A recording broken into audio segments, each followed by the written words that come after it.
좋으신 하나님 아버지 감사합니다. 이 시간 부족한 자를 세워주셨사오니 입술을 사용하셔서 오직 하늘의 음성이 증거되어질 수 있도록 감동하시며 역사하여 주옵소서. 하나님 아버지, 아버지의 마음이 하늘로서 증거된 그 말씀들이 이 땅의 것으로 받지 않게 하시고 하늘의 것 아버지의 마음으로 또 정말 영원한 것으로 그렇게 생명으로 받기에 부족함이 없도록 성령이 말씀을 듣는 모든 심령들을 주장하시며 저들의 생각과 뜻과 마음 모든 것을 주관하여 주시옵소서. 말씀이 세상에 떨어질 때에 비록 세상의 말로 증거할지라도 육체가 아니라 정말 영적인 것으로 살아있는 말씀으로 그렇게 알고 경험되어지는 역사 있게 도와 주시옵소서. 시종을 주관하시기를 간절히 바라고 원합니다. 은혜와 진리와 능력이 있기를 원하고 여러 가지 모양으로 말씀을 듣는 모든 심령들 큰 복이 있도록 역사하여 주시옵소서. 예수 이름으로 축복하고 기도했습니다. 아멘. 자, 욥기 12장입니다.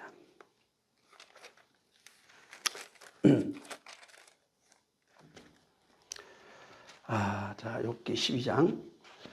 여기 12장, 13장은 전부 다 이제 욥의 답변 내용입니다. 다 또 읽기가 그래서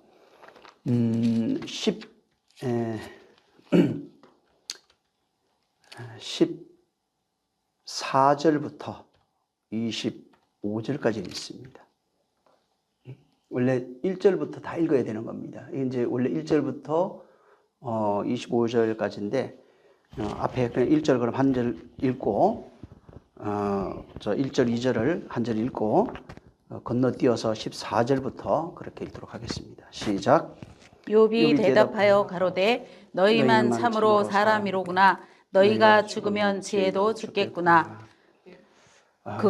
그가 헐으신즉 다시 세울 수 없고 사람을 가두신즉 놓이지 못하느니라. 그가 물을 그치게 하신즉 곧 마르게 물을 내신즉 곧 땅을 뒤집나니 능력과 지혜가 그에게 있고 속은 자와 속이는 자가 다 그에게 속하였으므로 모사를 벌거벗겨 끌어가시며 재판장으로 어리석은 자가 되게 하시며 열왕의 맹 것을 풀어 그들의 머리를 동이시며 제사장들을 벌거벗겨 끌어가시고 권력이 있는 자를 넘어뜨리시며 충성된 자의 말을 없이 하시며 늙은 자의 지식을 빼앗으시며 방백들에게 멸시를 쏟으시며 강한 자의 띠를 푸시며 어두운 가운데서 은밀한 것을 드러내시며 죽음의 그늘을 광명한 데로 나오게 하시며 만국을 커지게도 하시고 다시 멸하기도 하시며 열국으로 광대하게 또 하시고 다시 사로잡히게도 하시며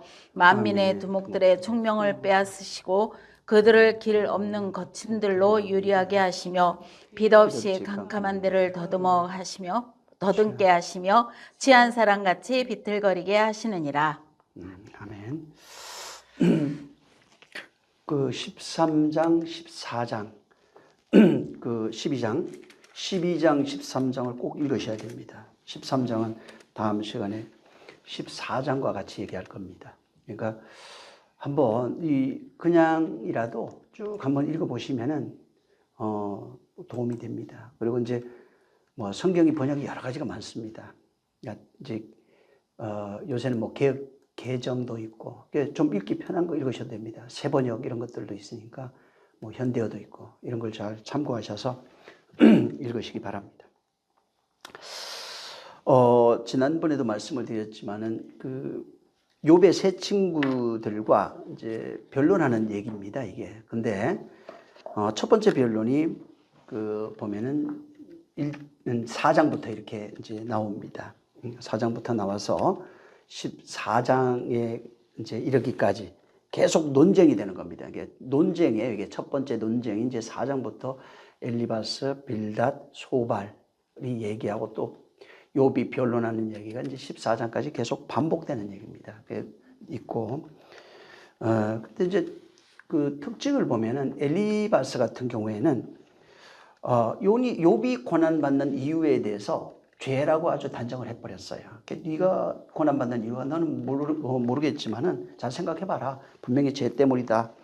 이렇게 말씀을 이제 주장을 하고. 그래서 네가 지금 어려움 당하는 그 내용을 보면은 인과응보. 네가 죄 때문에 이런 결과가 왔고, 죄 때문에 뭐 자식도 죽고, 죄 때문에 재산도 있고, 죄 때문에 네가 병들었다 하는 그런 내용으로 이제 주장을 한 겁니다.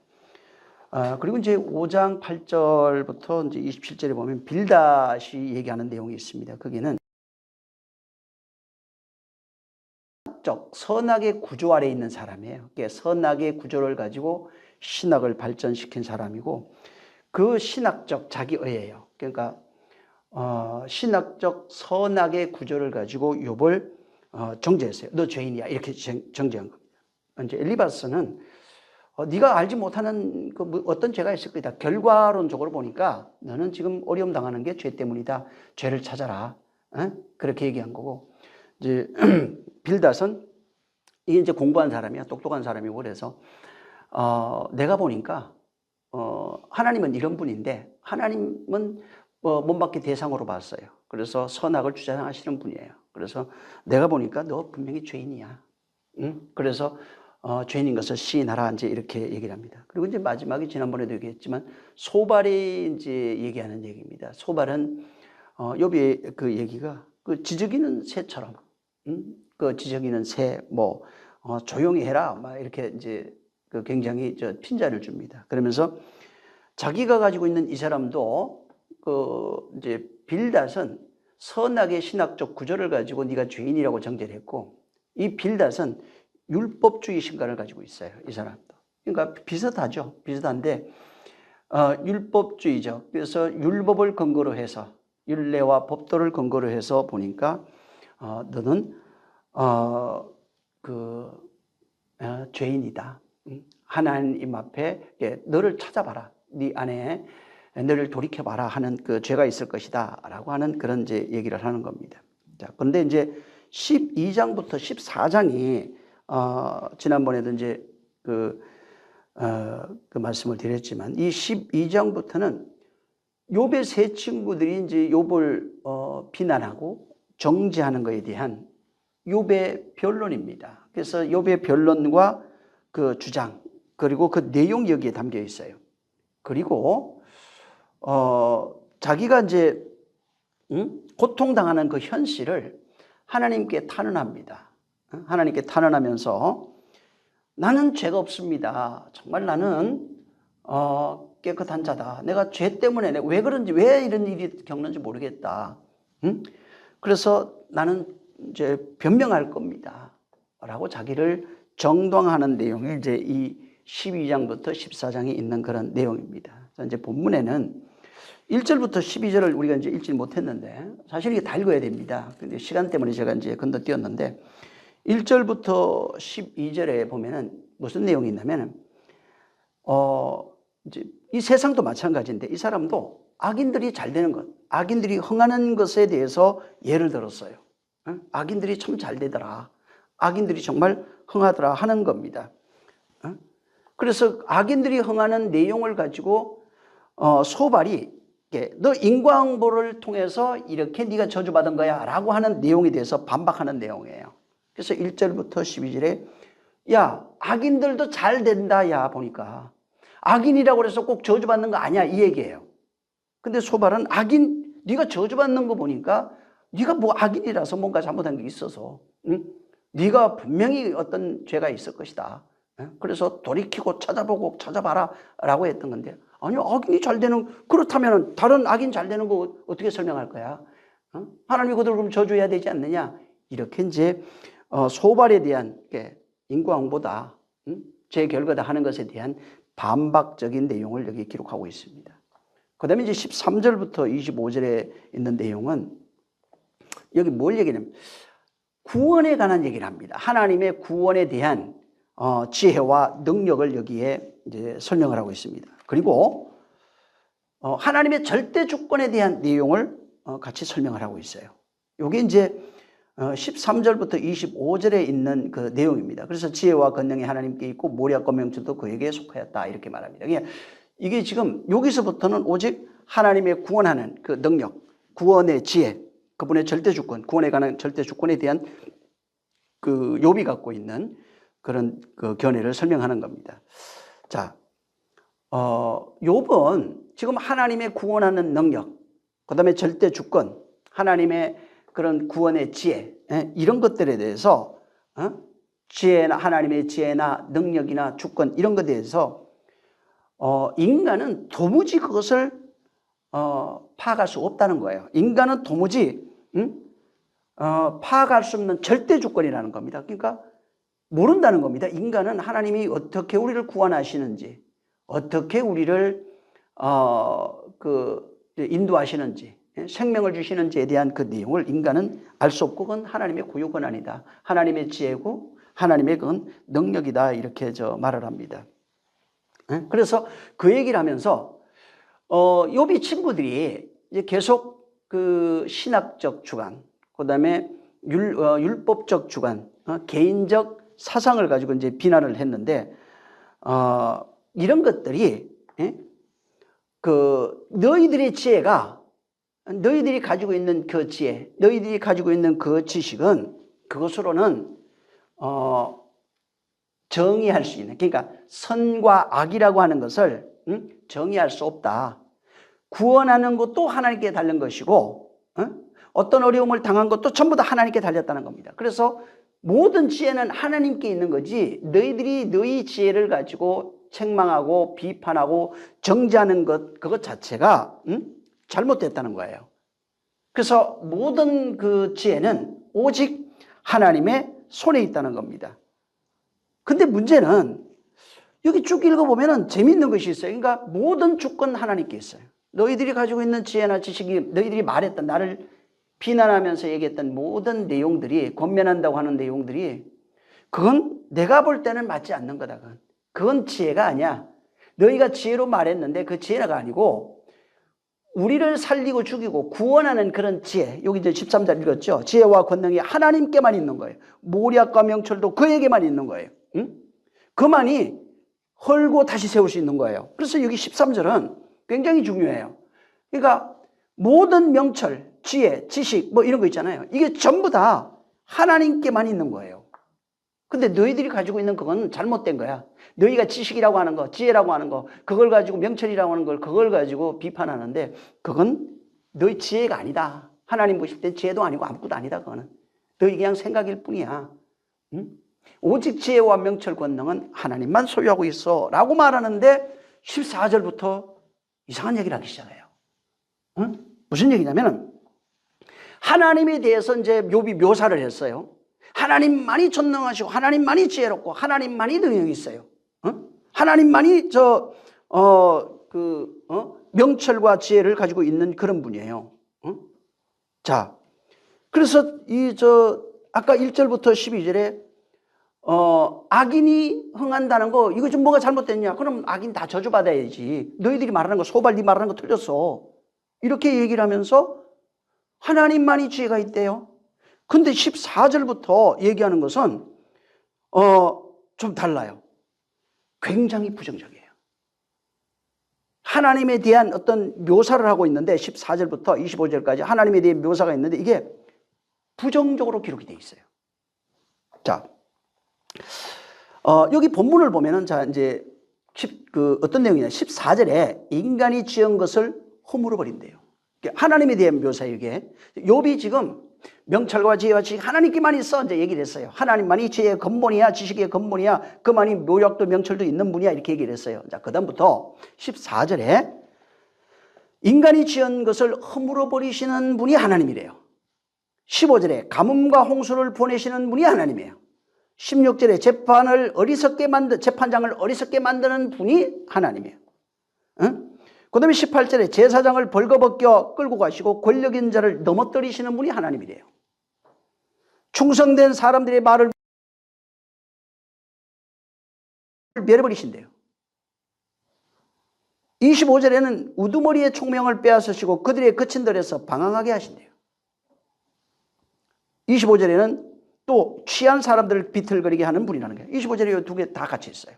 자, 하나님에 대해서 우리를 멸하시고 뭐 드러내시고 푸시고 빼앗으시고 방하게 하시고 뭐 비틀거리게 하시고 전부 다 이 얘기를 하고 있는 겁니다. 근데 이 이야기가 여기 보면 하나님은 파괴하고 뭐 넘어뜨리시고 다 그 얘기거든요. 지금 응? 허물어 버리시고 보내버리시고 뭐 저 어리석게 만들고 다 이 얘기를 하고 재미있게도 이 얘기가 비슷한 얘기가 시편 107편에 있습니다. 시편 107편에 비슷한 그 이야기가 있는데 한번 시편 107편을 한번 보겠습니다.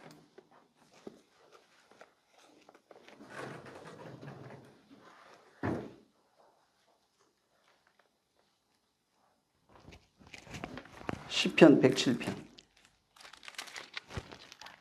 자, 1절을 뭐라고 지금 여기 해놨냐면 여기는 여호와께 감사하라 그는 선하시며 여기 똑같아요. 구조가 선하시며 인자하시며 이심이 영원하도다 이렇게 지금 얘기를 했어요. 자, 근데 2절에 보면은 여호와께 구속함을 받은 자는 이같이 말할지어다. 여호와께서 대적의 손을 써서 저들을 구속하사 동서남북 각 지방에서부터 모으셨도다. 저희가 광야 사막길에서 방황하며 그 활성을 찾지 못하도록 줄이고 목마름으로 그들의 속에서 피곤하였도다. 지금 하나님이 여호와를 감사해야 돼요. 근데 그가 선하시고 인자하시고 영원하신 분이에요. 구속함을 받은 자는 말해라. 대적의 손에서 저희를 구원하시는 분이에요.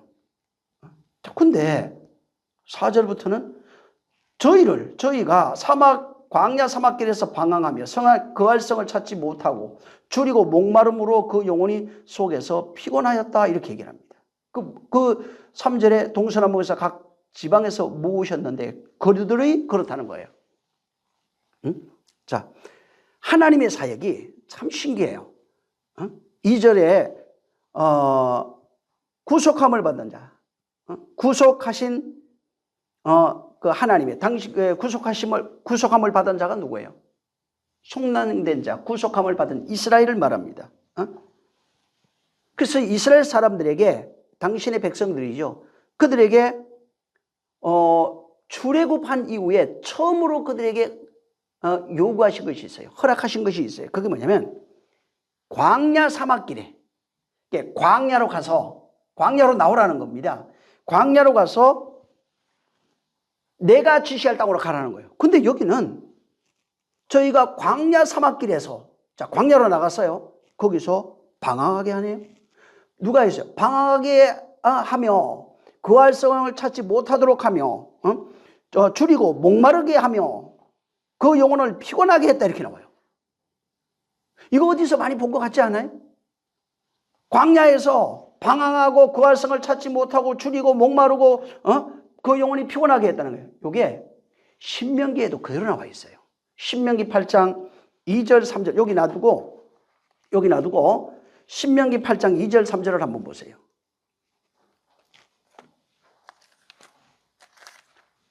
자, 2절 3절 있습니다. 시작.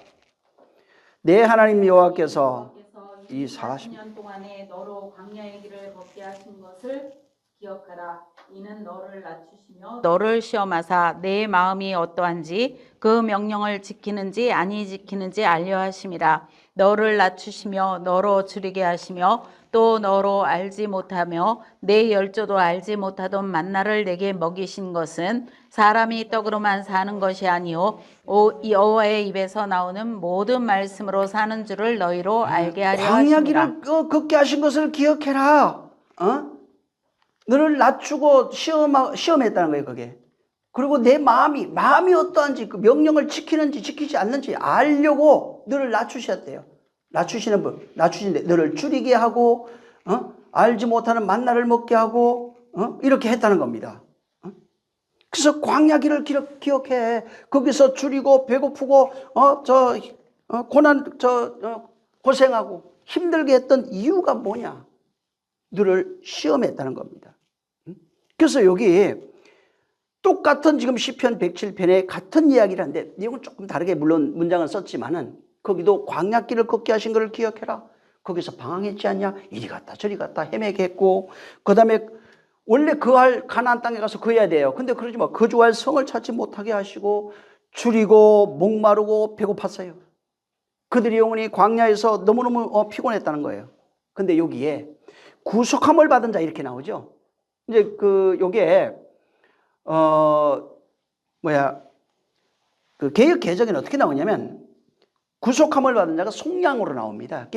이 가을이라는 단어예요. 그게 구속이 가을인데 개역 한글에는 그걸 그냥 구속으로 썼고 이제 개역 개정 이런데 이제 번역 성경들 거의 보면은 속량 이렇게 썼어요. 속량 받은 자 이렇게 되어 있습니다. 근데 이 가을이라는 단어가 여기에 썼던 가을은 분사 수동형입니다. 그래서 이게 무슨 얘기냐면 여호와에 의해서 속량을 계속 받고 있는 상태를 설명하는 거예요. 그러니까 구속받은 자 그게 여호와에 의해서 2절이에요. 구속함을 받은 자 이게 그 단어 자체가 여기는 현재 분사형으로 분사형이에요. 분사 수동형인데 이게 계속해서 지금 속량을 계속 받고 있는 상태를 설명하고 그 뒤에도 다시 또 저 구속이 나오죠. 이것도 가을이에요. 근데 뒤에 저 가을은 완료형이에요. 앞에 가을은 계속 속량이 되고 있는 상태를 설명하고 뒤에는 가을은 그러니까 구속은 구속이 완료되어 있는 그런 내용입니다. 그래서 구속의 완료 내용을 4절부터 말하는 겁니다. 4절부터 구속의 완료 내용을 말하는 거예요. 근데 구속의 완료 내용이 4절부터라고 그랬죠. 근데 4절부터 쓴 내용이 뭐냐면 사막길에서 방황하고 거주할 성을 찾지 못하고 줄이고 배고프고 했다는 겁니다. 이게 그 과정을 통해서 뭐가 완료되는 거예요, 지금. 그래서 여기 방황하다 나오죠. 저희가 방황하며 할 때 이 방황하다가 타라고 하는 단어예요. 타. 이것은 그냥 길을 헤맨다, 단순히 길을 잃어서 헤맨다 이런 뜻이 아니고 그런 뜻으로 쓰는 게 아니고 이거는 그 온전하고 완전한 어떤 목적지에 도달하기 위한 과정이 타입니다. 그러니까 어떤 목적을 두고 이게 움직이는 거예요. 방황이니까 우리나라는 어떻게 단어는 그냥 말 그대로 헤매는 뜻인데 여기 타는 그런 뜻이 아니에요. 그 뜻이 아니고 어떤 목적지가 있어요. 완전하게 만드는 어떤 목적지, 온전하게 되는 어떤 그것을 위해서 그것에 완전한 것에 혹은 온전한 것에 도달하기 위한 과정으로서 설명할 때 타라고 하는 단어를 써요. 그러니까 어떤 것에 도달해야 되는 겁니다. 이거는. 그래서 여기 그래서 이 한글 번역 성경에 이제 방황하다 이런 의미는 거의 대부분이 뭐냐면 그 목적지를 알지 못하고 이제 모르는 거잖아요. 목적지도 알지 못하고 어디로 어떻게 가야 할지 모르고 말 그대로 빙빙 도는 상태 이런 그 의미를 가지고 있는데 히브리어는 그게 아니에요. 히브리어는 목적지에 이르는 과정의 길이에요. 목적지에 이르는 과정의 길이고 그다음에 방황이라고 하는 실패입니다. 실패를 통해서 성공에 이르는 과정을 타라고 합니다. 그러니까 목적, 온전하게 되는 과정을 온전하게 되는 온전함을 얻기 위해서 방황이라고 하는 과정을 통해서 온전하게 된다고요. 방황이라고 하는 과정을 통해서 완전하게 된다고요. 그런 의미로서 이게 써여진 겁니다. 자, 그래서 보통은 이제 어떤 생각을 가지고 있냐면 이스라엘이 광야 40년 동안 방황했던 그 이유를 단순히 불순종해서 그들이 불순종했기 때문에 도달하지 못했다. 그냥 바로 가지 못하고 광야에서 방황하기 시작했다라고 생각을 합니다. 그게 아니에요. 광야 40이라고 하는 생활이 없으면은 가나안이라고 하는 완전함이 없습니다. 그래서 그들이 불순종해서 거기에 못 들어가는 것이 아니라 반드시 필연적으로 광야 40이라고 하는 광야 생활이 필요한 거예요. 그 모델은 오늘날 교회 생활이고 신앙생활, 나의 인생의 신앙의 그 역사라고 하는 말씀으로 양육받는 그 시간을 말하는 겁니다. 그래서 광야라고 하는 것은 필연적으로 겪어야 되는 광야에서 방황하는 그 삶, 목적지에 도달하기 위해서 필연적으로 겪어야 하는 과정입니다. 그래서 가나안이라고 하는 것을 얻기 위해서는 광야라고 하는 방황이 필요하다고요. 거기에서 하나님이 아까 신명기 읽었죠. 저들의 마음이 어떠한지 계명을 지키는지 지키지 아니하는지 알려 하심이라. 그리고 40을 통해서 뭘 알아야 된다고요? 사람은 떡으로만 사는 것이 아니라 하나님 입에서 나오는 말씀으로 살리라 하는 겁니다. 그래서 여기 지금 4절에 저희가 광야 사막길에서 방황하며 그 활성을 찾지 못하고 이렇게 돼 있잖아요. 이게 성경대로 만약에 히브리 사관으로 번역을 하면은 광야 사막길에 걸어가며 방황하며가 아니라 광야 사막길에서 걸어가며 거주할 성에 이르지 못하고 이런 거예요. 그러니까 거주할 성에 이르러야 되는데 광야에서 방황이라고 하는, 그러니까 헤매고 있다 이런 의미가 아니라 온전함을 이루기 위해서, 완전함을 이루기 위해서 가나안이라고 하는 거주할 그 성을 얻기 위해서는 광야의 방황이라고 하는 그 시간이 필요하다고요. 말씀으로 양육받는 기간이 필요하다고요. 말씀으로 양육받는 그 기간을 통해서 깨달아야 되는 것이 뭐냐면은 사람은 떡으로만 사는 것이 아니라 하나님에서 나오는 말씀으로 살리라고 하는 것을 알아야 된다고요. 만나를 먹으면서 깨달아야 되는 것은 사람은 떡으로만 사는 것이 아니라 하나님 입에서 나오는 말씀으로 살리라 라고 하는 것을 알아야 된다고요. 그래야 가나안이라고 하는 것을 얻을 수 있다는 겁니다. 그래서 지금 하나님이 그들을 저희가 광야 사막길에서 사막길, 그러니까 이 광야 사막길은 거주할 성을 얻기 위한 과정과 수단인 거예요. 과정과 수단으로 있는 겁니다. 그래서 그들이 걸어가는 광야 사막길, 그 여정, 목마르고 줄이고 배고프고 힘들고 고단하고 이런 과정을 통해서 결과적으로 얻는 그것이 가나안이라는 겁니다. 가나안은 그것도 비유죠. 뭐라고 그랬어요? 천국이라고 그랬잖아요. 하나님 나라라고 그랬어요. 나라니까 또 좀 멀리 생각하면 안 돼요. 그리스도가 천국이에요. 응?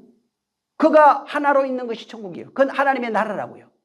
아버지와 하나로 있는 것이 나라라고요. 이런 식으로 결국은 모든 것을 비유를 통해서 우리에게 설명해 주고 있는 겁니다. 그래서 광야라고 하는 그 길, 거기에서 줄이고 배고프고 힘들고 고단하고 괴롭고 목마르고 했던 모든 것들은 거주할 성에 도달해서 그 성을 얻는 과정과 수단으로 있다는 겁니다. 그래서 이건 정말 그것이 없으면은 결국은 거주할 성을 얻지 못한다는 겁니다. 예수님이 천국에 대해서 아까도 얘기했지만 천국도 마찬가지. 천국도 여기 있다 저기 있다 하지 아니하고 너희 안에 있느니라 이렇게 했죠. 근데 사람들은 천국 그러면 어떤 독립된 공간에서 어떤 거하는 곳, 분명히 예수님이 너희 안에 있다고 얘기를 해도 그 인정 안 해요. 천국은 하나님의 나라는 여기 있다 저기 있다 하는 것이 아니라 너희 안에 있느니라 이렇게 말씀해 줬어요. 그러면 우리 안에 있는 천국에 대한 개념을 이해를 해야 되는데 그건 관심이 없어요. 아, 저기 빛나는 세계, 어떤 또 다른 나라, 또 다른 세계 이런 식으로 계속 몰고 간다는 겁니다. 그래서 이게 천국이라고 하는 것도 천국이라고 하는 그 나라에 도달해야 된다 그 얘기가 아니야. 그 얘기를 말하는 게 하나님 나라는 여기 있다 저기 있다는 것이 아니라 너희 안에 있느니라. 자, 이게 천국에 너희가 저 목적지에 도달해야 돼 그게 아니라 천국이라고 하는 그리스도의 통치가 완성되는 나라가 천국이라고요. 그래서 천국은 어떤 공간적 개념의 그게 아니고 그리스도의 통치가 실현되는 그것이 너희 안에 완성되는 그 나라, 그리스도가 통치하는 그 나라로서의 하나님 나라로서의 천국이에요. 그러니까 지금 어디 가겠다 이게 아니고 지금 이 과정, 신앙생활이라고 하는 과정을 통해서 내가 그리스도가 통치하는 나라로 만들어지고 있다는 개념 겁니다. 그러니까 이 신앙생활이 왜 필요한가? 우리가 왜 성경 읽어야 되고 기도하고 헌신도 하고 막 다 하죠? 과정과 수단이라고요. 이게 뭐냐면 사막길이에요. 광야길이라고요. 여기서 고단하고 힘들고 신앙생활 힘들잖아요. 고단하고 힘들고 괴롭고 줄이고 배고프고 보이지도 않고 뭐가 모든 것이 힘들어요. 근데 이것은 이 광야길을 통해서 거주할 성 하나님의 나라라고요. 하나님의 나라는 그분이 통치하는 세계예요. 그분이 통치하는 그 하나님의 나라로서 살아있는 하나님의 나라로서의 개념의 천국이에요. 그러니까 그분의 통치가 실현되면 거주할 성이 된 거예요. 응? 그래서 광야길이라고 하는 거, 우리가 신앙생활이라고 그러죠. 뭐 교회생활 다 괜찮습니다. 이런 것들은 전부 다 그분의 통치를 실현하기 위한 수단과 방법이고 과정인 겁니다. 우리는 그것을 겪어야 결국은 하나님의 나라로 지어져 가는 겁니다. 그래서 지금 이 세상 보여지는 세상이 있죠. 율법의 세상이라고 그러고 이 세상이라고 그럽니다.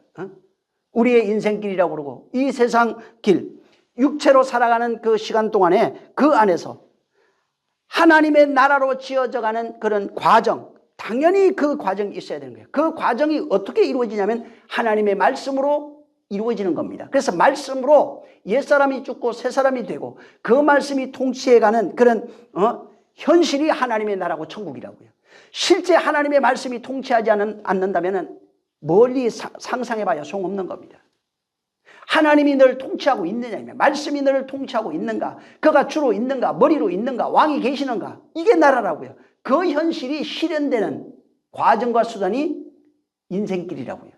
이 세상에서 있는 일이고 육신이 있는 동안에 있는 일이고 신앙생활하는 동안에 있는 일이고 우리가 교회 다니는 그 기간 동안에 만들어지는 그런 일들이라는 겁니다. 그래서 이 지금 그런 개념, 그러니까 예수 그리스도 안에서 그가 머리가 되고 우리는 교회, 그의 지체로서 교회라고 하는 그 개념을 바울이 에베소서 2장 21절 22절에 그걸 그렇게 설명을 한 거예요. 우리가 하나님이 거하실 처소가 되기 위하여 성전으로 그렇게 지어져 간다는 겁니다. 이게 지금 이 역사 속 안에 있는 겁니다. 이 방황하는 길이라는 게 인생길이에요. 그걸 구약에는 사막길이라고 했어요. 신약으로 얘기하면 교회 신앙생활하는 길입니다. 그거는 광야교회에서 방황했고 우리는 신약교회에서 방황하는 겁니다. 방황은 얘기했죠. 말 그대로 헤매는 것이 아니라 어떤 온전하게 되기 위한 과정, 완전하게 되기 위한 과정, 그 수단과 방법이라고요.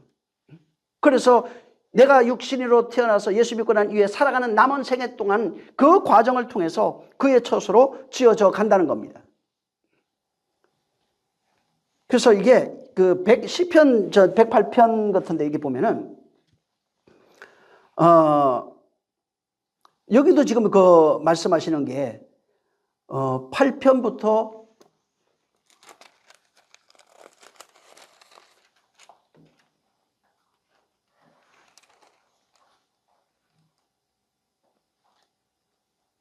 아, 107절. 자, 다시 시편 107편 8편부터 한번 그냥 좀 될 것 같았는데 14절 한번 읽어보죠. 그냥 시작.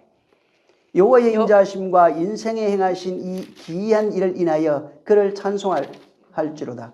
저가 사모하는 영혼을 만족해 하시며 줄인 영혼에게 좋은 것으로 채워주심이로다. 사람이 흑암과 사망의 그늘에 앉으며 곤고와 쇠사슬에 매임은 하나님의 말씀을 거역하며 지존자의 뜻을 멸시함이로다. 그러므로 수고로 저희 마음을 낮추셨으며 저희가 엎드러져도 돕는 자가 없었도다. 이에 저희가 그 근심 중에 여호와께 부르짖으며 그 고통에서 구원하시되 흑암과 사망의 그늘에서 인도하여 내시고 그 얽은 줄을 끊으셨도다. 그리고 9절에 보면 이게 저를 사모하는 영혼을 만족해 하시고 줄인 영혼에게 좋은 것을 주신다는 거예요. 그러니까 지금 사모하는 그 영혼, 여호와를 사모하는 여호와가 저가 여호와가 요 앞에 8절부터 연결되어 있거든요. 저가 여호와입니다. 저가 사모하는 영혼을 만족해 하시며 줄인 영혼에 좋은 것을 주신다는 거예요. 12절도 한번 읽어보세요. 시작. 그러므로 수고로 저희 마음을 낮추셨으니 저희가 엎드러져도 돕는 자가 없었도다. 네.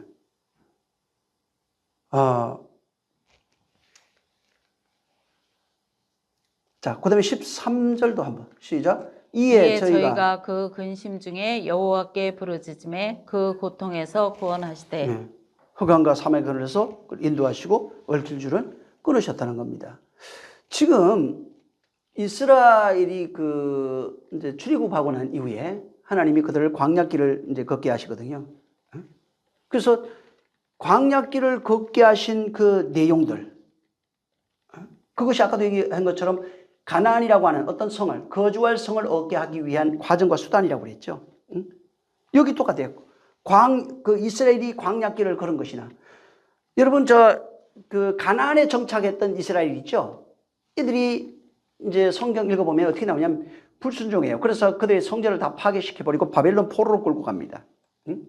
그러니까 광야길을 걷게 한 거나 그 다음에 바벨론 포로로 끌고 간 이것이 여기 지금 여러분이 읽었던 9절부터 쭉 읽는 내용인데, 여기 보면은 그냥 단순히 하나님 말씀을 불순종해서 그렇게 된 게 아니라는 겁니다. 그런 것이 아니라는 거예요. 사모하는 저가 바른 길로 인도하신다는 거예요. 하나님은 7절부터 보면 바른 길로 인도하시고, 그건 기이한 일을 인하여 그가 기이한 일을 행하시는 분이에요. 사모하는 영혼을 만족시키고 줄인 영혼에게 좋은 것을 뭐가 주려고 해요. 그리고 이제 사람이 흑암 사망의 그늘에 앉아 곤과 세살에 매였고 말씀을 거역하고 진주의 뜻을 멸시함이라. 그러므로 수고로 저희 마음을 낮추시고 저희가 엎드러져도 돕는 자가 없도다. 이에 저희가 근신 중에 여호와께 부르짖어 그 고통에서 구원하시되 흑암의 사망의 그늘에서 인도하여 내주 그들을 얽힌 줄을 끊으셨도다. 그러니까 어디에 이스라엘이 있는 그 상황, 이런 것들, 쉽게 말해 광야길을 걷게 한 것, 거기에서 괴로움과 고통 중에 있는 것, 포로 생활 가운데서 방하고 있는 그런 것이 전부 다 뭐냐면 여기에 흑암의 사망에서 인도하여 내시고 얽힌 줄을 끊어내시는 거예요. 뭐 고통에서 구원해시려고 하는 거예요. 뭐가? 낮추시고 엎드려졌는데 돕는 자가 없지만 내가 너희의 구원이 되겠다는 거예요. 그러니까 이게 전부 다 가만히 이게 보면은 하나님이 그 광야길, 바벨론 포로 생활 이런 것들은 네가 말 안 들어서 내가 이렇게 하는 거야 이게 아니라는 거예요. 그게 아니라 무엇을 만들어내시는 거예요. 바른 길로 인도하시기 위한 과정과 수단이라고요. 바른 길로 인도해서 그 활성에 이르게 하시기 위한 과정과 수단이라는 겁니다. 그래서 이거는 하나님의 어떤 구속사, 우리를 구원하시는 그분의 구속사, 우리를 창조하시는 창조사예요. 사실은 하나님의 아들을 낳는 얘기고 만드는 얘기입니다. 그래서 이 관점을 가지고 예를 들어서 광야길을 읽는다든가 바벨론 포로 생활을 읽는다면 말 안 들어서 저주해버리는 내용으로 보이지 않는다는 겁니다. 그걸 통해서 거주할 성을 얻게 하시는 거예요. 바벨론 포로에서 다시 돌이켜서 70년이죠. 지난 이후에 다시 돌아와서 성전 짓게, 거주할 성을 다시 짓게 만드는 거예요. 하나님이 기뻐하는 성을 짓게 하는 겁니다.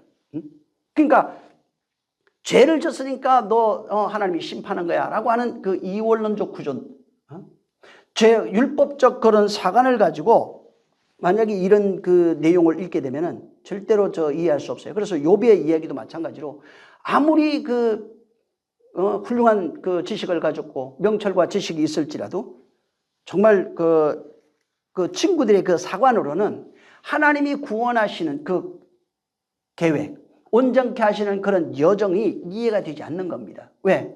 방황 끝에 어떤 그 거주할 성이 있어요. 환난과 고난을 통해서 뭐를 만들어내시는 거예요.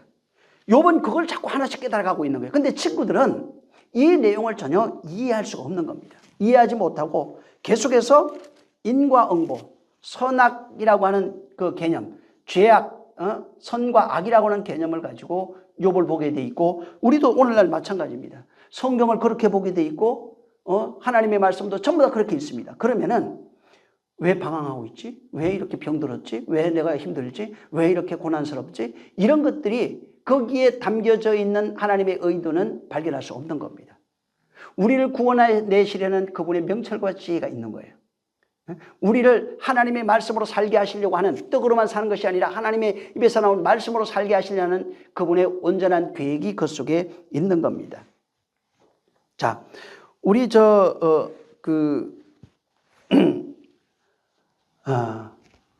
14절 욥기 그 본문입니다. 12장 14절을 좀 읽습니다.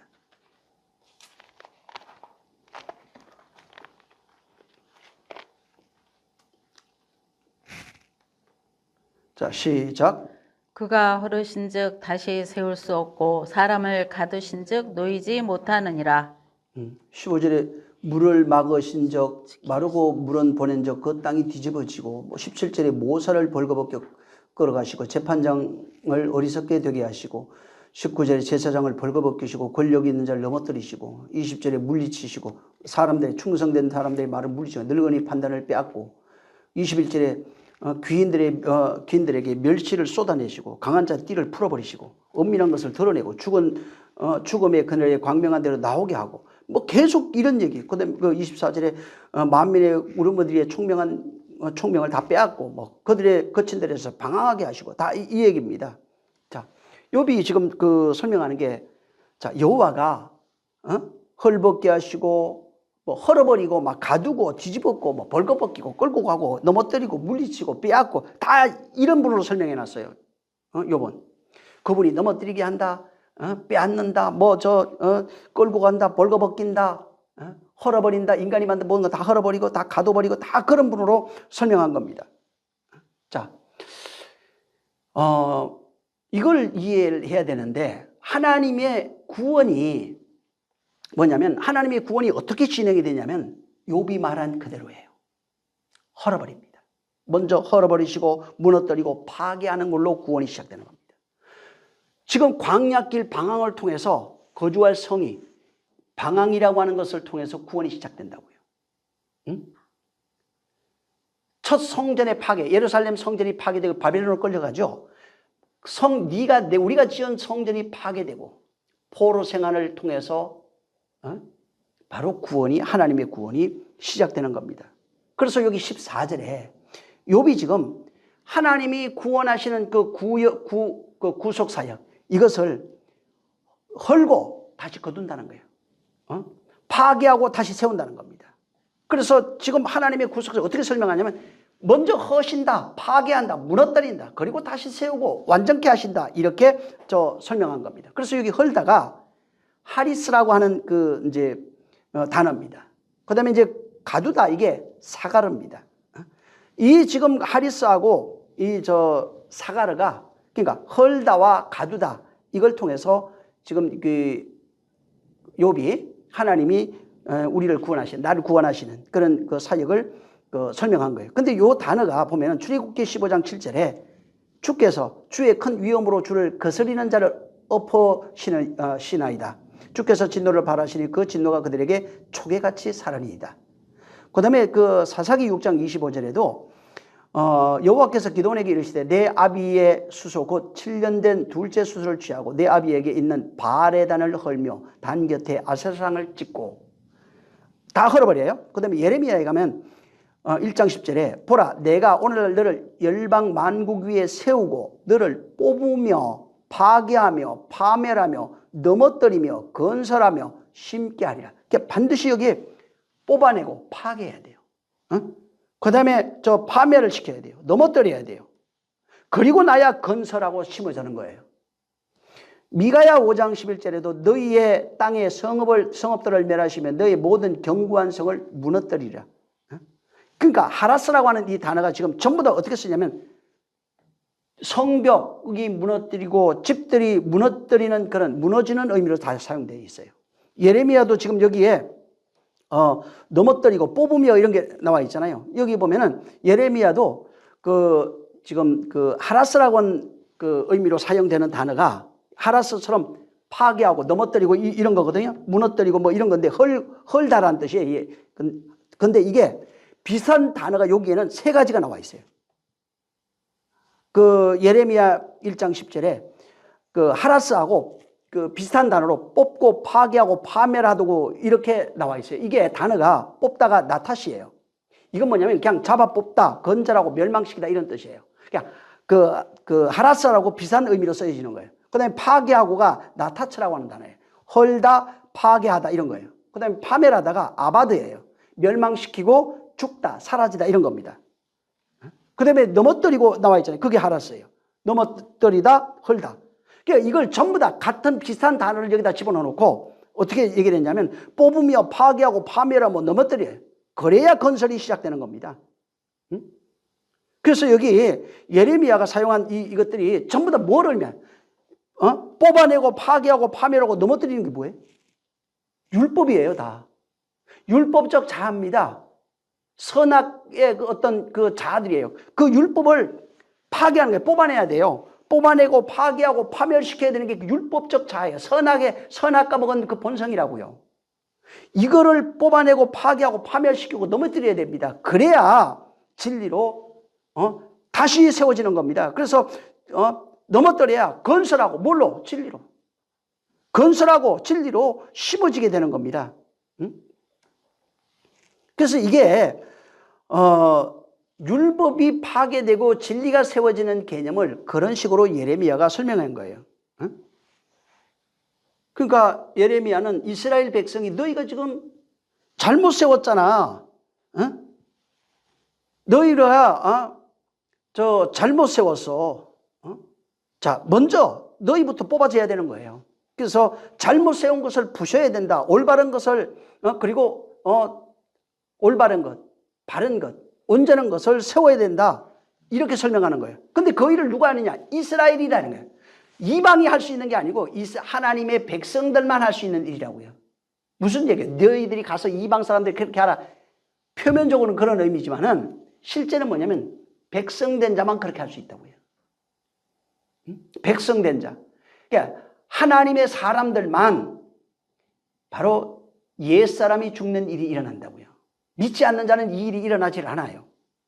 그리고 그렇게 옛사람이 죽고 새사람이 된 그 사람들이 바로 다른 믿지 않는 자들을 불러서 그들에게 복음을 전하고 그들이 다시 하나님의 백성으로 가입하면서 그때 또 그런 일이 또 일어나는 거예요. 그러니까 이스라엘 백성, 그건 뭐냐면 언약의 백성이라고 그러죠. 율법을 받은 자들을 말합니다. 약속을 받은 자들이라고 그래요. 약속을 받은 자들을 하나님은 백성이라 이렇게 불렀어요. 자, 그들의 사역의 본질, 그들을 향한 하나님의 사역의 본질이 있어요. 너를 뽑아내고 파괴하고 파멸하고 넘어뜨리고 건설하고 다시 심겠다는 겁니다. 뭘로 하느냐? 말씀으로. 하나님의 말씀으로 바로 내가 그렇게 하겠다는 거예요. 언약을 받은 그 백성, 율법적 자아로 형성되어 있는 그 백성들을 하나님의 언약을 통해서 내가 그렇게 너를 뽑아내며 너 안에 있는 선악의 그 나무를 다 뽑아버리는 거예요. 그것을 파괴하고 파멸시켜서 넘어뜨리고 난 이후에 내가 진리로 다시 심고 건설하겠다는 겁니다. 그거를 이제 설명한. 그래서 이스라엘 백성 가운데 하나님이 펼치시는 그 하나님의 구속사를 그런 식으로 설명해 놓은 겁니다. 그래서 하나님이 인간의 상태, 곧 율법 아래에 있는 그 인간들의 상태를 흑암과 공허, 혼돈 이런 식으로 말씀을 했어요.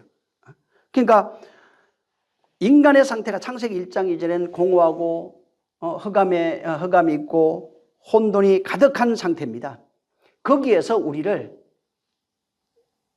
말씀으로 창조하겠다는 겁니다. 거기에서 빛이라고 하는 진리를 통해서 우리를 창조하겠다는 겁니다. 자, 그러면은 창세기 그걸 1장에 그 말씀을 해놓고 왜 6장 가서 노아 홍수 사건 나오죠? 거기 가면 무슨 얘기가 있냐면 네피림이 땅에 충만했다 이렇게 나옵니다. 그래서 네피림이라고 하는 단어를 들어가 보면은 떨어진 자 이런 겁니다. 고어는 네피림이 어디서 오냐면 나팔이라고 하는 단어에서 와요. 나팔이라고 하는 단어도 제외된 자, 떨어진 자 이런 의미가 있어요. 그러니까 이게 이 세상에 있는 모든 사람들이 네피림이에요. 무슨 얘기냐면 말씀에서 떨어진 자들이에요. 말씀으로 떨어진 자, 말씀에서 떨어진 자들이 네피림들이에요. 언약에서 떨어진 자들이 네피림들이에요. 그래서 이 네피림이 충만한 하나님의 말씀이 없는 그러니까 율법 아래 살아가고 있는 그 인생들의 모습, 스스로 신이 되어 살아가고 있는 인생들의 모습을 네피림으로 말씀에서 떨어진 자, 하나님으로부터 떨어진 자 이런 뜻입니다. 하늘에서 떨어진 자 이런 뜻인데 그런 존재들을 등장시켜가지고 그것을 파괴시켜버려요. 그들을 밝혀내고 그들을 파괴시키고 썰어버려요. 홍수 얘기가 그거예요. 네피림을 다 썰어버리는 얘기예요. 하나님으로부터 떨어진 모든 자들 다 썰어버리는 거예요.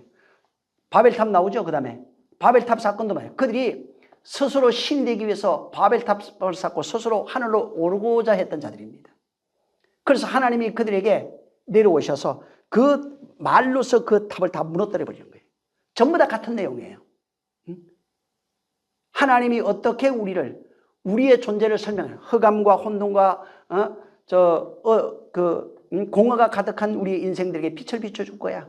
그래서 그걸 그 빛에서 우리를 어둠에서 흑암에서 건져낼 거야. 내 피름으로 살아가고 있는 하나님으로부터 떨어진 모든 존재, 그런 자들을 다 썰어버리고 바로 의인인 노아, 말씀으로 사는 노아 같은 자를 만들어낼 거야. 다 썰어버릴 거야. 이게. 바벨탑으로 탑을 쌓고 신이 되어 살아가고 있는 이런 사람들을 전부 다 말씀으로 무너뜨릴 거야. 다 그 얘기예요. 그래서 그렇게 내가 구원해낼게. 출애굽을 통해서 하나님이 이스라엘의 왕으로 살고 있는, 아니 애굽의 왕으로 살고 있는 우리들, 세상 힘과 권력을 믿고 애국 군대로 살고 있는 우리들, 그걸 전부 다 무너뜨리겠다는 거예요. 어디에서? 물에서 다 수장시켜버리겠대요. 그리고 그들을 구원해내겠다는 겁니다. 옛사람이 죽는 모습, 하나님의 말씀에 의해서 옛사람이 죽는 모습, 그 다음에 옛사람을 죽이고 허물어버리고 파괴시키고 거기서 당신의 백성을 구원해내겠다는 겁니다. 옛것을 파괴하고 새것을 짓겠다는 겁니다. 그래서 전부 다 같은 얘기를 모양만 달리해가지고 이스라엘을 파괴하고 허물고 무너뜨리고 넘어뜨리고 다, 그리고 난 뒤에 구원의 사역이 그것을 통해서 시작이 되는 겁니다. 그래서 다시 심고 뭘로? 진리로 다시 심는 거예요. 말씀으로 다시 심겠다는 거예요. 빛으로 심겠다는 거예요. 다시 심고 건설하겠다고 하는 내용을 거기에 해놓은 겁니다. 근데 이 모든 모형, 빛이 비치는 있는 어둠에서 빛이 되는 것이나, 그 다음에 노아 홍수 사건이나 바벨탑 사건이나 이스라엘의 출애굽 사건이나 전부 다 거기 파괴되는 내용이 나오죠. 애굽에서 장자들이 죽는 얘기 나오죠. 전부 다 뭘 예표하게 되어 있냐면 예수 그리스도의 십자가 죽음이에요, 사실은. 우리는 파괴될 수가 없어요. 근데 그가 율법을 완전케 하는 죽음, 십자가의 죽음을 통해서 옛것을 파괴시키는 하나님의 사역이 시작되는 겁니다. 그가 죽지 않으면 안 되는 거예요. 그래서 전부 다 이건 모형이에요. 그가 죽음으로 말미암아 우리도 그와 함께 죽음으로 옛것이 파괴되고 새 것으로 짓겠다고 하시는 하나님의 구속사가 거기에 들어가 있는 겁니다. 자, 여기 이제 욥기 12장부터 아까도 얘기한 것처럼 그 14장 여기 보면은 이제 그 욥의 변론이라고 그랬죠. 욥의 그 친구들의 그 비판을 통해서 욥이 변론하는 그런 내용입니다. 근데 이제 겉으로 보면은 그 욥이 자기의 의로움, 그러니까 그 친구들의 비판 얘기를 듣고 난 죄 없어, 자기의 의로움을 주장하는 그런 내용이에요. 근데 그 내용이 아니고 사실은 그 속에 뭐가 담겨 있냐면은 의인인 욥이 고난받는 것을 통해서 무엇을 설명해 주고 싶은 거냐면은 의인이신 예수 그리스도가 고난받고 십자가에 죽는 내용을 담고 설명하는 거예요. 그래서 이 욥기를 여기 넣으면서 의인을 등장시킨 거예요. 의인이다 그는, 근데 그가 이렇게 죽어. 이유를 알지 못해. 예수 그리스도가 자기 걸로 죽는 게 아니잖아요. 욥은 지금 내가 왜 고통당하는지 모르겠어. 나는 의로운 자야. 나의 저 의로움을 내가 변백할 거야. 끊임없이 그렇게 주장하죠. 그래서 이것은 전부 다 예수 그리스도의 죽음을 그 묘사하는 그 내용, 그것을 담고 있는 겁니다. 그래서 지금 예수 그리스도의 십자가 죽음이라고 하는 것도 우리가 이해해야 될 게, 사람들이 예수가 죽음으로써 우리를 구원하시고 우리를 복주셨다 이렇게 얘기를 합니다. 그러다 보니까 예수 그리스도의 죽음을 전부 다 이 세상에서 육체적 구원으로 한정시켜 버립니다. 그래서 이 세상에서 구원, 병에서 구원, 환난에서 구원, 전부 다 세상에서 어려움 당하고 있는, 그러니까 파괴되고 허물어지고 뽑아지고 있죠.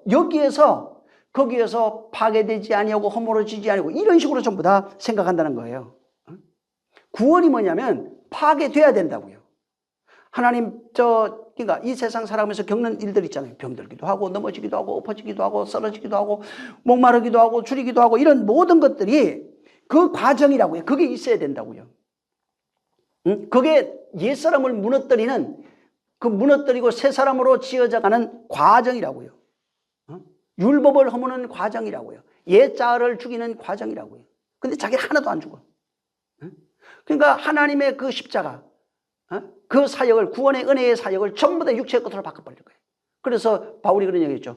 썩어질 버러지와 우상으로 전부 다 바꿔버린다고요. 하나님의 은혜와 그 진리를 전부 다 육체의 것, 세상의 것, 환경의 것, 이런 걸로 전부 다 바꿔버렸다는 거예요. 하나님은 그 과정을 통해서 그게 죽어야 돼요. 병들어서 과정이에요, 그것도. 그걸 통해서 뭘 깨달으면 돼요. 그러면 병 나아요. 가난하고 힘든 모든 것들 마찬가지입니다. 그 과정이 어떤 일이 닥쳤어요. 그러면 거기에서 그것을 통해서 하나님이 무엇을 뽑아내려고 하는지, 무엇을 파괴하려고 하는지, 무엇을 넘어뜨리려고 하고, 무엇을 벌거벗으려고 하는지를 그걸 깨달으면 돼요. 그걸 깨달아야 진리로 심어지는 겁니다. 진리가 심어지고 진리로 건설된 거예요. 그게 하나님 나라예요. 그게 바로 천국이에요. 그게 하나님이 하시는 사역이라고요. 그러니까 이 세상 예수 믿고 난 이에 일어나는 모든 사건, 뭐 인간관계가 됐든 직장에서든 뭐 돈 문제든 자식 문제든 건강 문제든 모든 것들이 그걸 통해서 하나님이 나를 만들어가고 있다는 겁니다. 뭘로? 당신의 나라로. 당신이 거하실 처소로 우리를 만들어가고 있다는 겁니다. 응? 그래서 욥이 당하고 있는 어떤 고난이라고 하는 이것은 욥의 고백이 바로 그거예요. 이것은 나의 죄악이라든가 뭐 하나님의 심판 그런 게 아니라는 거예요. 그렇다고 해서 뭐 더 좋은 것을 주시기 위한 하나님의 의도다, 시험이다. 근데 더 좋은 것을 주시기 위한 하나님의 시험이라고 하는 마음속에, 그 말을 하는 마음속에 뭐가 있냐면 전부 다 세상 거예요. 하나님이 지금 세상 걸 주려, 더 좋은 게 세상 게 아니라는 겁니다. 세상에 속해 있는 것을 통해서 옛사람 죽이는 도구로 쓰고 있어요. 그게 파괴돼야 되는 거예요. 그게 아니라 이 세상 것 더 좋은 것을 주기 위한 것이 아니라 바로 하나님이 거하실 처소로 나를 지어져가는 겁니다. 짓기 위한 여정과 과정이라고요. 사막길을 걷게 한 것이 그 활성을 만들기 위한 과정이라고요. 신앙생활은 하나님의 나라, 당신이 거하실 처소로 만들기 위한 과정과 여정이라는 거예요. 이것이 하나님이 구원하는 법칙이라고요. 그 법칙을 욥은 하나하나 깨달아가는 겁니다, 지금. 근데 사람들은 이런 세상에서 오는 그 어려움, 이런 것들을 보면은 세상에서 그 문제를 해결해서 잘 살기를 원해요. 평안하기를 원하고, 육체가 잘 되기를 원하고, 전부 다 이런 식이라고요. 근데 그것은 하나님이 주시는 우리를 만들어 가시는 사역, 그분의 사역이나 구원의 능력, 그분의 일하심과는 전혀 상관없는 얘기라고요. 그러니까 광야길을 걸어야, 거기서 줄이고 목말라야 가나안이라고 하는 것이 우리에게 주어지는 겁니다. 그러니까 광야길을 걸은 것이 표면적으로 볼 때는 그들이 불순종해서 그런 거잖아요. 바벨론의 포로로 잡혀간 것이 전부 다 보면은 죄에 대한 불순종으로 보이잖아요. 그래서 내가 내 말을 안 들어서 하나님이 보복하고 심판해가지고 저주하고 죽인 걸로 보이잖아요. 근데 그것이 아니라 표면적으로 보면 그런데 그렇게 하신 그 본질은 하나님이 그를 광야길을 걷게 했다고 그랬잖아요. 하나님이 이스라엘을 포로로 끌고 갔다고 그랬잖아요. 그렇게 하신 하나님 마음의 그 본질은 그들을 완전하게 만들려고 하는 사랑이라고요. 온전하게 하시고 완전하게 만들려고 하시는 과정이라고요. 그 과정이 없으면 새로운 성전을 지을 수가 없어요. 그 과정이 없으면 가난이라고 하는 것이 주어질 수 없다고요. 우리 신앙생활을 그대로 거기 묘사해 놓은 거예요. 이 세상 욥을 통해서 지금 다 설명해 놨어요. 그거를. 욥의 인생이나 이런 것들이 광야를 걷는 길이었고 지금 당하는 모든 것들이 그거예요. 그 다음에 바벨론 포로로 잡힌 거예요. 그 모습은 우리의 모습이에요. 예수 믿고 난 이후에 신앙생활에 가면서 겪는 모든 문제들이에요. 당신이 그걸 처소로 지어져 가기 위해서 그 광야길을 걷게 하시는 거예요. 그래서 이게 한글 성경으로만 보면은 방황이라는 것이 그냥 말 그대로 방황하는 거예요. 그러니까 구속사 측면, 하나님의 구원하시는 그 지혜의 측면에서 보면은 방황이 아닙니다. 그게 방황이 아니라 당연히 필연적으로 반드시 걸어가야 하는 과정이고 수단인 거예요. 그거 없으면은 만들어지잖아요. 그래서 나 일생 동안 내 편안해가지고 어려움도 없었고, 이 사람은 지어진 적이 없는 거예요. 제자들이 얼마나 환난당했는데요. 얼마나 고통당했는데요. 그런 과정이 없으면 그리스도의 지체로 지어져 가는 것이 아닙니다. 옛사람이 죽는 경험이 없으면 그리스도의 지체로 지어져 가는 것이 아니라는 겁니다. 그래서 이런 것들을 오해하면 안 돼요. 하나님의 구원의 사역이 하나님이 우리를 심판하고 저주하고 이게 아니라고요. 그거 안에 우리가 잘못해서 그런 결과가 와도 그것을 통해서 하나님이 당신의 사역을 완성해 가신다고요. 그걸 알아야 돼요. 그것이 그 내용을 알고 깨닫고 보니까 사랑이었네 이렇게 하는 거라고요. 그렇게 하신 내용, 광야길을 걷고 가나안에 들어간 이후에 비로소 하나님이 우리를 인도하신 은혜였습니다. 사랑이었습니다. 이렇게 고백한다고요. 근데 가는 과정 속에 힘들었겠죠, 당연히. 얼마나 외로웠겠어요. 말 안 들을 때마다 두들겨 팼으니까. 근데 그 과정, 그 속에는 나를 당신이 거할 처소로 만들어가는 구원의 그 역사, 하나님의 역사하심이 그 속에 있다는 겁니다. 그러니까 이런 내용들을 모르고 성경을 보면은 성경이 사실은 말 그대로 인과응보로밖에 안 보입니다. 잘하는 사람 복 주고 못하는 사람 두들겨 패는 내용으로밖에 보이지 않는 겁니다. 여러분들 그 회개 있죠? 기독교인들이 가장 오해하고 있는 것 중에 하나가 회개입니다. 근데 회개가 지금 가톨릭이나 지금 개신교 그 회개에 대한 이해가 전부 다 비슷해요. 그래서 회개라고 하는 것이 회개란 말을 딱 들으면 어떤 생각을 가지게 돼 있냐면 율례와 도덕적인 것으로 말미암아 잘못된 것, 이런 것들을 회개하는 것으로 나와 있어요. 그래서 회개가 내가 인간의 입장에 전부 다 그 주도적인 거예요. 하나님이 회개하라 이렇게 말씀했잖아요. 근데 회개하라는 말을 듣는 인간이 하는 반응은 전부 다 율례와 도덕적이에요. 행위적인 겁니다. 그리고 그 율례와 도덕적인 것을 내가 생각을 해서 잘잘못을 따져가지고 선악을 따져가지고 하나님 앞에 잘못된 것을 나열하는 것으로 그렇게 생각을 합니다. 그래서 인간이 주도적으로 자기의 잘못을 돌이켜가지고 생각을 해서 돌이켜서 그것을 나열해놓고 고백해가지고 고백하면서 나열하면 하나님이 그것을 용서했다고 하는 그런 개념으로 받아들이고 있는 겁니다. 자, 그래서 보통 사람들이 회개라고 하는 것은 전부 다 뭐 대동소이하지만 거의 다가 율례적인 것, 도덕적인 거예요. 그리고 그거를 적극적으로 내가 율례와 도덕적인 잘잘못 이런 것들을 깨닫고 개선하려고 하는 그런 행동 이런 것들이 보여지는 것을 일반적으로 보통 회개라고 하는 겁니다. 그래서 회개하란 말 딱 들으면 자기 잘못 생각하는 거예요. 그리고 그것을 내가 앞으로 죄 안 져야지.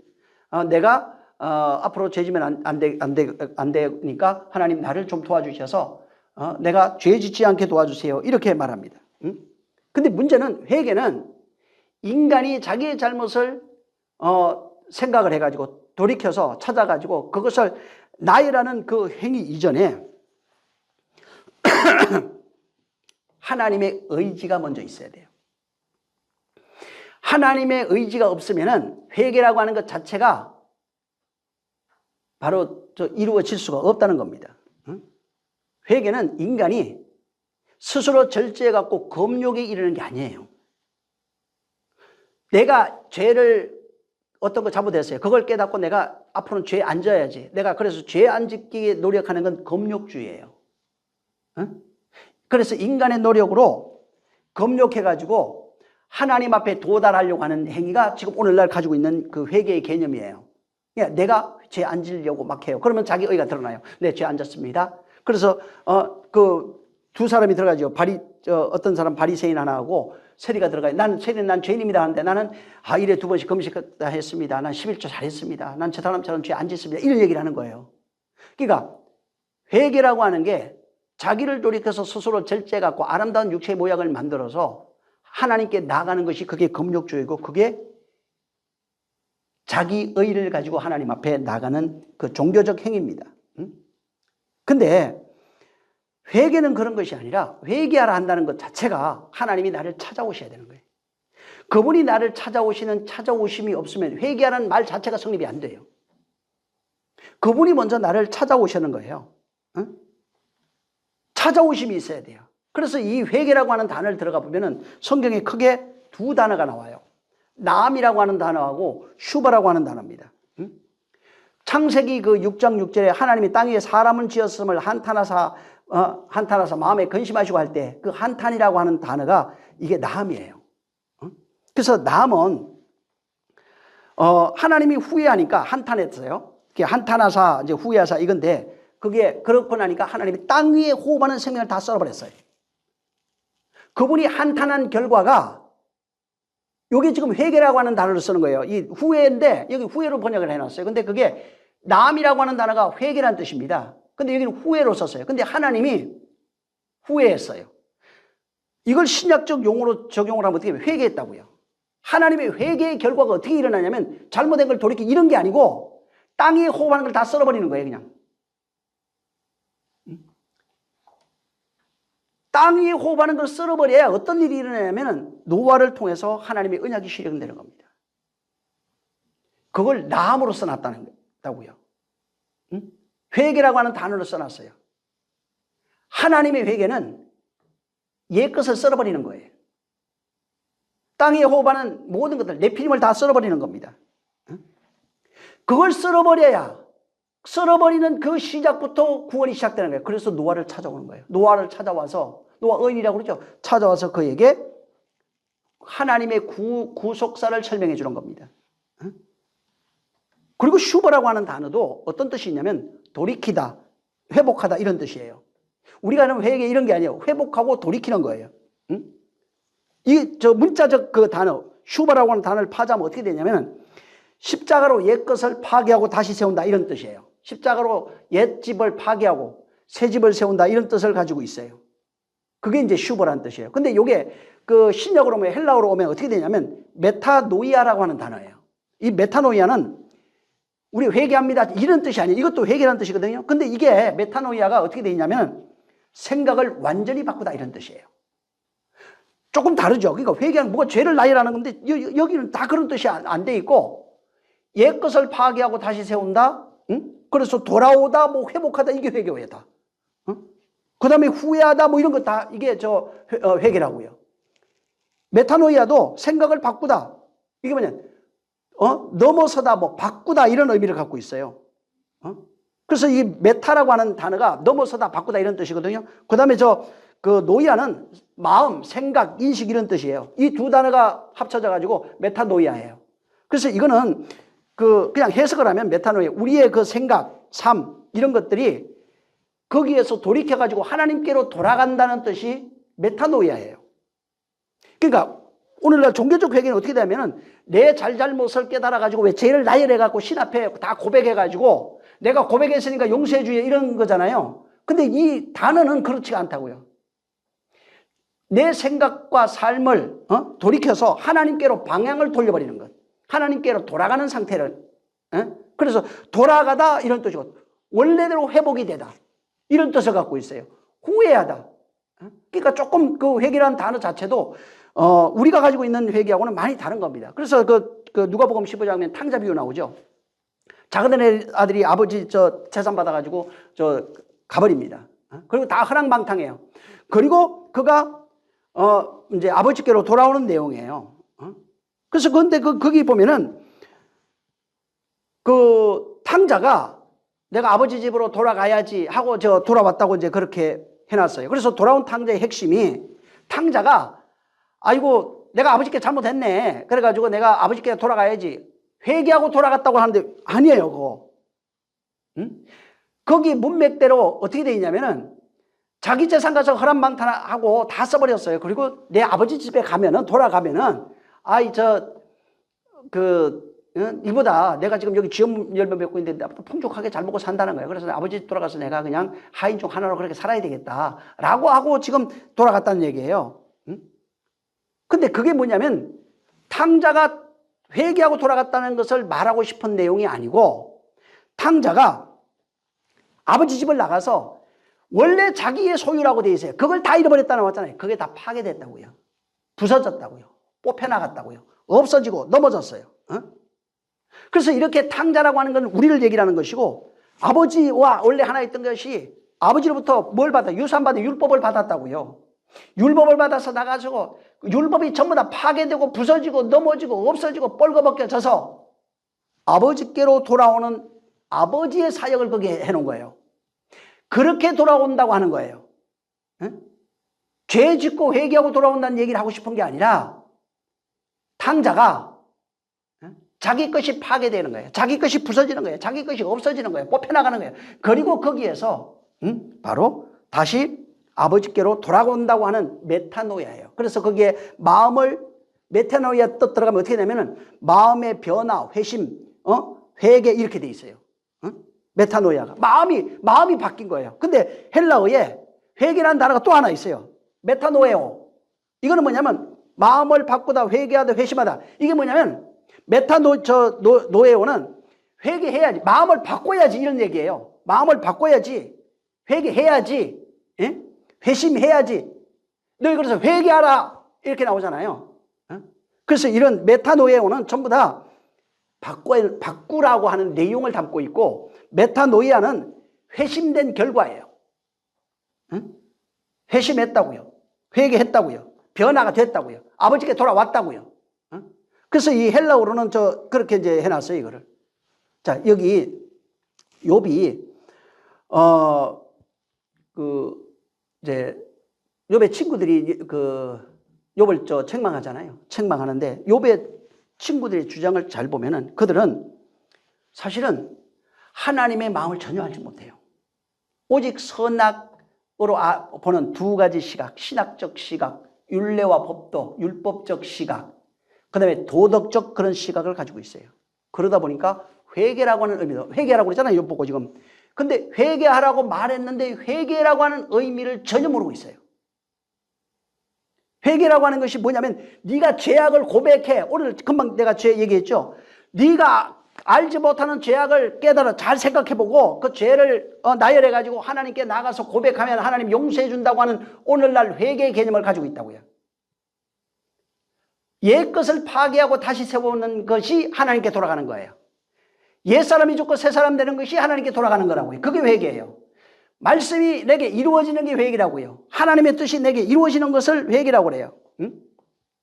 그들은 지금 욥의 친구들이 하는 것은 뭐냐면 그들이 가지고 있는 그런 사관, 선악적 그런 판단의 그 입장에서 선악적 사관을 가지고 하나님은 인과응보의 하나님이야. 네가 죄 졌으니까 네가 심판받는 거야. 이런 어려움 당하는 거야.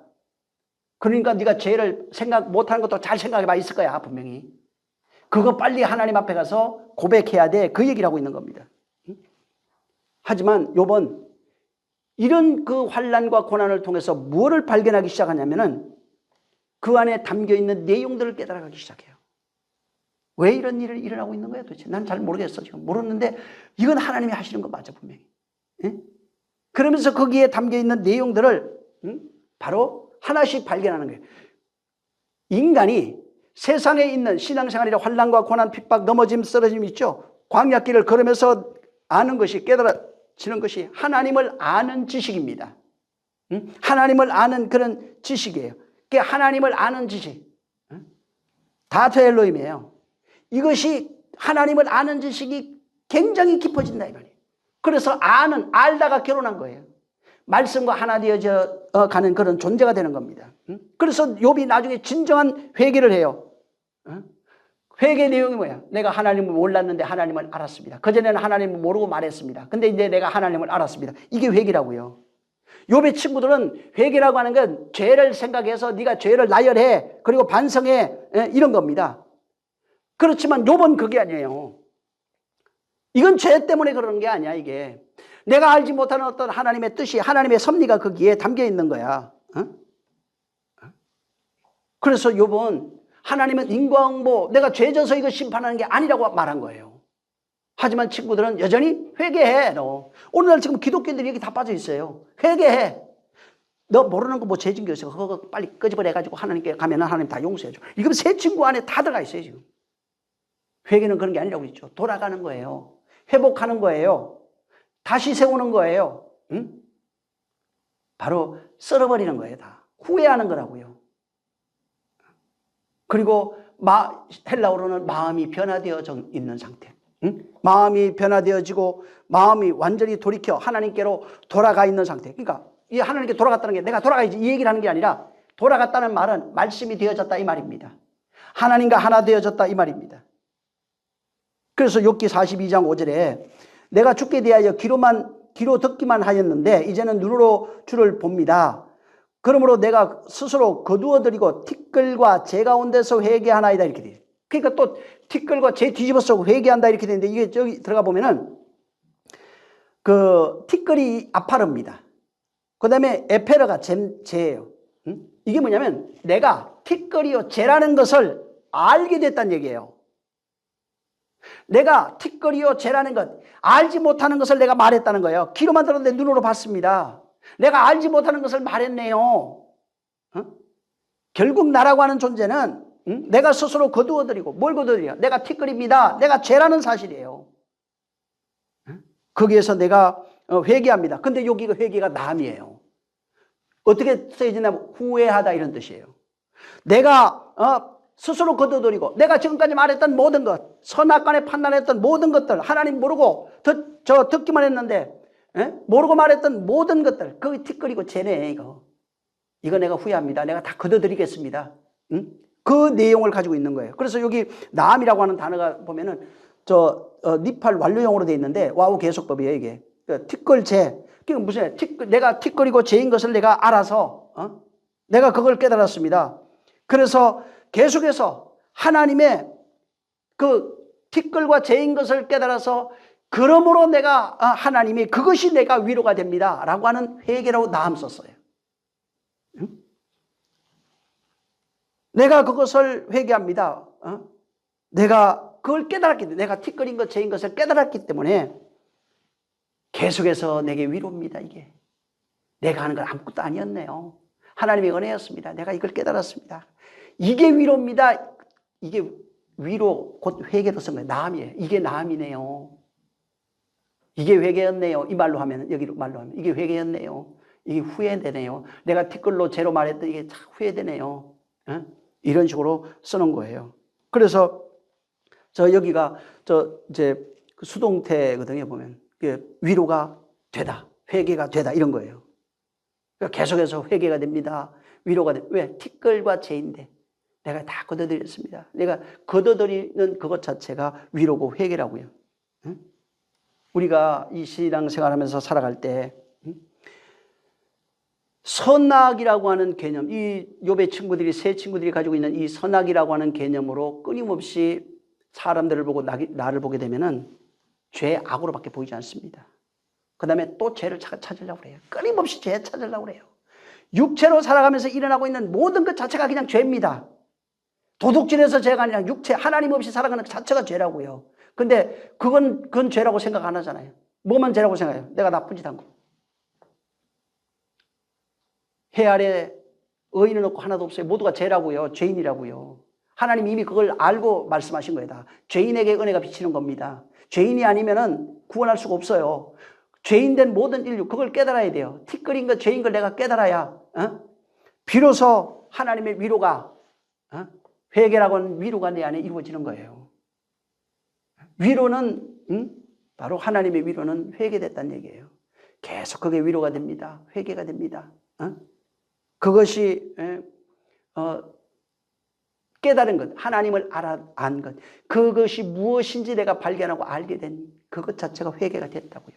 회개가 되었네요. 위로가 되었네요. 그것이 돼야 하나님께 돌아가는 겁니다. 그것이 돼야 하나님과 하나 되는 거예요. 그게 안 되면은 또 죄 나열 해야죠. 뭐 할 수 없어요. 정말 하나님께 돌아가는 온전한 그런 회개의 은총이 있기를 예수님으로 축원합니다. 정말 이게 욥의 세 친구들의 모습이 나의 모습이에요. 욥의 모습도 예수 그리스도의 모습이지만 실상은 그 속에 또 내가 있어요. 바뀌어가고 있는 변화되어져 가는 우리의 모습도 담겨 있어요. 이거를 우리가 발견해야 되는 겁니다. 그래서 광야길이 됐든 인생길이 됐든 이런 모든 것들은 나로 말씀되게 하시는 하나님의 구원의 역사입니다. 은혜입니다. 그걸 깨달아가는 거예요. 그거를 깨달아가는 겁니다. 결국 뭐게 나의 나됨이 그렇게 은혜로 된 건데 나의 나됨이 되기 전에 나의 옛사람의 모습은 티끌이고 죄라고요. 내가 티끌이고 죄. 왜? 티끌을 뒤집어 쓰고 죄를 뒤집어 쓰고 회개하라고 그러잖아요. 그게 뭐냐면 또 그렇게 하니까 옛날에 그렇게 했어요. 이스라엘 사람들, 유대인들이 그냥 막 죄 뒤집어 쓰고 막 이렇게 했다고요. 죄인이라는 의미. 그게 무슨 얘기냐면 그거 뒤집어 써야 소용없어요. 내가 죄인, 티끌이고 죄인, 네가 티끌이고 죄야 이 얘기를 하고 있는 거거든요. 그걸 알지 못하면 그거 의식입니다. 정말 나의 나됨을 발견해야 돼요. 티끌과 죄인 것, 옛사람인 것, 흑암인 것, 어둠인 것, 사망인 것, 옛성전인 이런 걸 발견해야 된다고요. 율법 아래 살아가는 선악으로 살아가는 존재 이걸 발견하고 진짜 하나님의 은혜로 지어지는 그할 성, 그할 집 처소가 되어지는 자로 세워지기를 예수님으로 축원합니다. 기도하겠습니다. 기도할 때 인생길은 육신의 길을 얘기하는 게 우리가 말하는 인생길은 신앙생활에 가는 그런 과정과 역사를 말합니다. 나의 인생 그 과정 속에서 당신이 그 알초수로 지어져 가게 해달라고. 그럼으로써 내가 정말 티끌이고 죄인 것, 흑암이고 어둠인 것, 사망인 것, 옛사람인 것을 발견하며 끊임없이 새 사람으로, 빛으로, 의로, 생명으로 지어져 가게 해달라고 기도합니다. 살아계신 하나님 아버지 감사합니다. 우리를 축복해 주셔서 정말 우리가 욥이 말한 것처럼 티끌이요 죄인 것을 내가 발견하고 끊임없이 나를 발견해가고 알아가는 그런 후회와 회개의 삶이 우리 안에 있으므로 내가 하나님과 더욱 하나 되어지는 그 역사가 인생 가운데 나타나게 도와 주시옵소서. 내가 티끌이고 죄인 것을 발견해가지 못한다면 그 당신과 하나 될 수가 없고 하나 되지 못하면 우리가 당신이 거하시는 그런 처소로 지어져 갈 수 없사오니 하나님 아버지께서 역사해 주셔서 정말 말씀된 자로 지어져 갈 수 있도록 광야 생활 인생길에서 이러한 역사를 매 순간 경험하는 진정한 회개의 삶, 은혜의 삶이 있게 도와 주시옵소서. 주님이 함께 하시기를 원하며 예수님으로 축복하고 기도했습니다. 하늘에 계신 우리 아버지 이름이 거룩히 여김을 받으시오며 나라의 임하옵시며 뜻이 하늘에서 이룬 것 같이 땅에서도 이루어지리이다. 오늘날 우리에게 일용할 양식을 주옵시고 우리가 우리에게 죄진 자를 사하여 준 것 같이 우리 죄를 사하여 주옵시고 우리를 시험에 들게 하지 마옵시고 다만 악에서 구하옵소서. 나라와 권세와 영광이 아버지께 영원히 있사옵나이다. 아멘. 감사하신 주여, 진실로 욥과 같이 티끌이고 죄인 것을 발견하고 정말 회복하고 돌이키고 후회하는 회개하는 그 삶이 끊임없이 반복되어지게 도와주시옵소서. 모든 영광 하나님께 드리겠습니다. 수고 많이 하셨습니다.